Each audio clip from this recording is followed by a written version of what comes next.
नमस्कार। आज मैं सरकार से निवेदन करना चाह रहा हूँ कि फाइनेंस मिनिस्टर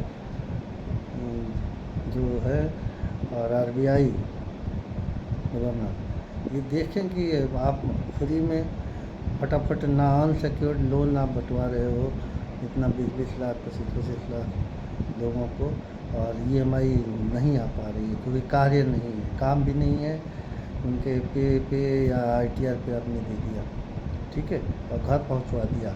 अब जो इस तरीके की ईएमआई अगर 1-2 रुक जाती है तो ये जो आपके कलेक्शन डिपार्टमेंट के होते हैं कलेक्टर्स, ये बड़ी बदतमीजियाँ करने लगे हैं, लोगों के घरों में जाकर बैठ जाना, और ये शायद आप सरकार ने अलाउ कर रखा है। तो अगर इस तरीके से आप गुलाम बना के और बंधुआ मजदूर बना के आप पैसे दिलवाते हैं और पैसे रिकवरी कराते हैं तो ये छोड़ दीजिए, आप बंद करा दीजिए।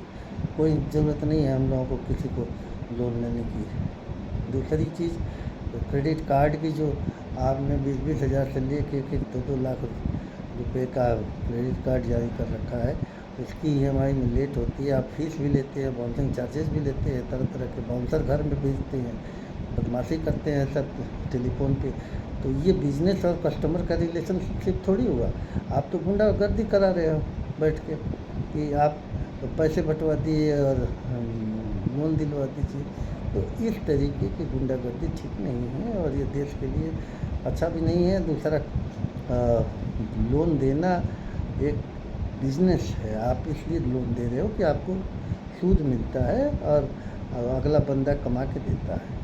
तो इस रिलेशनशिप को आप मेंटेन रखें और इस तरीके से आप आगे चलें। यही ऐसे ही हाल हुआ था शीला जी के ज़माने में, जब दिल्ली से लोग बेकाबू हो गए थे, गाड़ियाँ उठा ले जाना, गाली देना, तरह तरह के धमकी देना, और अंत में जो है हमने ये शुरुआत किया जन आंदोलन, तो उसमें स्टैंडर्ड चार्टर्ड बंद हुआ, ग्रीनलेस बैंक बंद हुआ, आरबीएस नाम का एक बैंक था वो भी बंद हुआ, और इस तरीके से सिटी बैंक मेन था, वो गुंडागर्दी कराता था सिटी बैंक, और आए दिन एक जज साहब की गाड़ी उठा ली गई चलते हुए, कितने पुलिस अफसर की भी गाड़ी उठा ली गई।